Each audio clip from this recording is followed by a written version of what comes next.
Lots of people think that if you want to speak a second language fluently, you need to be an extrovert. You need to be incredibly social. You need to speak to lots of people and be what we call a social butterfly. But the good news is that if you're learning English and you're learning a second language, this is not true. And introverts, people who prefer to spend time alone, are often better at learning languages than extroverts. And that's what I'm going to talk to you about in today's video.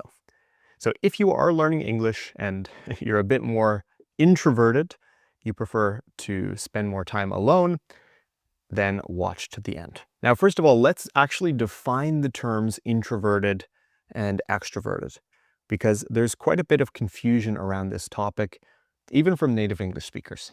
When you're introverted, all it means is you prefer to recharge your social battery alone. And when you're extroverted, you prefer to recharge your social battery with other people. Now, most people aren't 100% extroverted or 100% introverted. Obviously, this exists on a spectrum. Some people might be more introverted, some people might be more extroverted. Personally, I think I'm somewhere in the middle.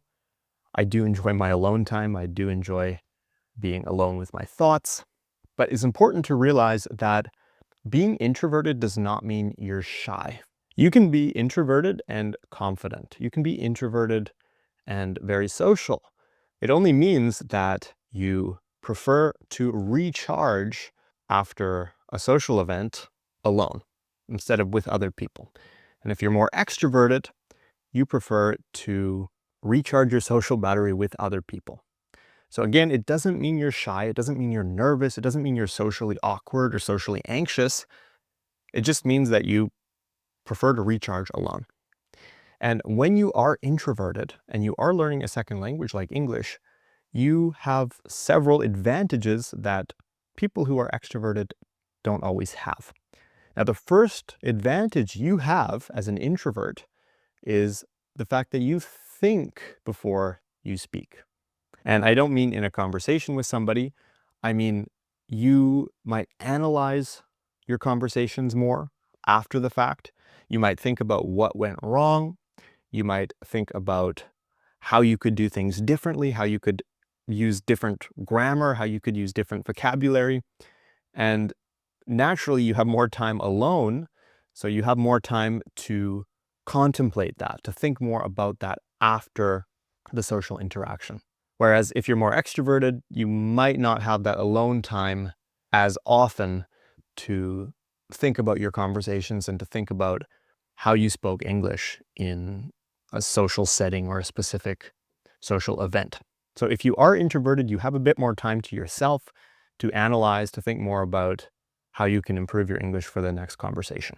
Now, the next advantage you have as an introvert is you're probably naturally observant.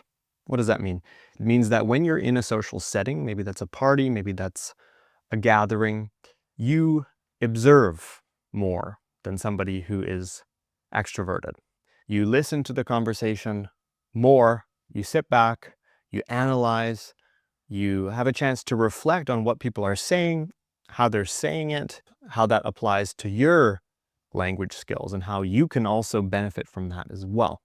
So if you are more introverted, if you prefer to listen rather than speak, that can have significant advantages because, again, it allows you to take a step back and to reflect on how English is being used in your environment. Now, I want to introduce to you a technique that both introverts and extroverts can use to improve their English speaking skills. And that's called the silent rehearsal method. First of all, what is a rehearsal? If you've never heard this word before, simply put, a rehearsal is a practice run of something. For example, before the concert, the musicians have a rehearsal. They practice the real thing before it starts. They rehearse. And you can also do this with conversations. And if you've watched my videos before, you know that I don't recommend actually doing this in the conversation. When you're in the conversation, your priority needs to be opening your mouth and speaking. I don't want you to overthink things too much. But before you even get to the point where you speak with somebody, maybe you're at home before an event, before an interview, before a party, before any situation where you have to speak English, you can anticipate in advance what kinds of questions people will ask you, how they'll ask you those questions, and how you can respond to those questions in English. You don't need to rehearse exactly, but honestly, 5-10 minutes of preparation, thinking about the vocabulary, thinking about what tenses, what kinds of stories you want to tell in English can really, really go a long way to help you feel more prepared and more confident when you get to that conversation. And I'll give you a classic example of this. If you're going to a job interview, you don't need to prepare everything in advance, but you do need to know how to talk about your experience. For example, let's say you're going into marketing. If you are a marketer or you have experience in marketing, think of all the marketing vocabulary you need to know for that interview. Maybe you're going to talk about social media, organic marketing. Maybe you're going to talk about paid advertising, probably talk about sales, about conversions. All this industry-specific vocabulary related to marketing will be very relevant in that job interview. So yes, you want to prepare this in advance. You kind of want to have a list in your head so that you get to that interview, you feel less nervous. Or for example, let's say you've been invited to a party and you know that at the party there are a lot of people who play soccer or maybe they play basketball. You can think in advance of a few different terms related to soccer. For example, match, goal, stadium, field, all these different soccer related terms. So when you actually get into the conversation and you talk about soccer, you have a better idea of what to say. So I really recommend preparing and rehearsing in advance for any conversation in English. Obviously, there will be instances where this is not possible, where things happen spontaneously, but I'd say 75% of cases, you can actually prepare for your conversations.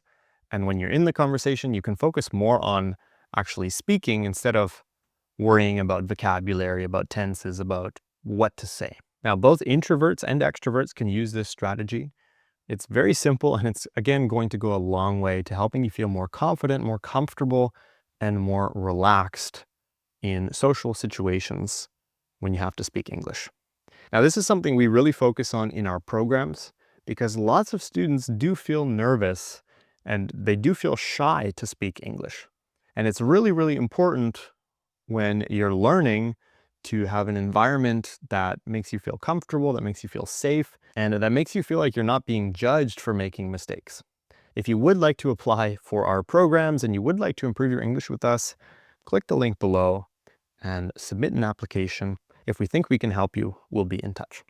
I hope you found this video useful today. Remember, a little preparation goes a long way. So even if it's just a few phrases, a few sentences, a few specific words before you actually get into that conversation, I promise you'll feel a lot more confident, a lot more comfortable when you are in that environment and when you have to speak English. Let me know in the comments. Are you more of an introvert or more of an extrovert? Do you like social events? Do you feel overwhelmed by social events? Is that feeling even worse in English? Let me know in the comments. I want to hear from you. If you found this video useful, leave a like, subscribe to English at the Ready on YouTube, and I will see you in the next video.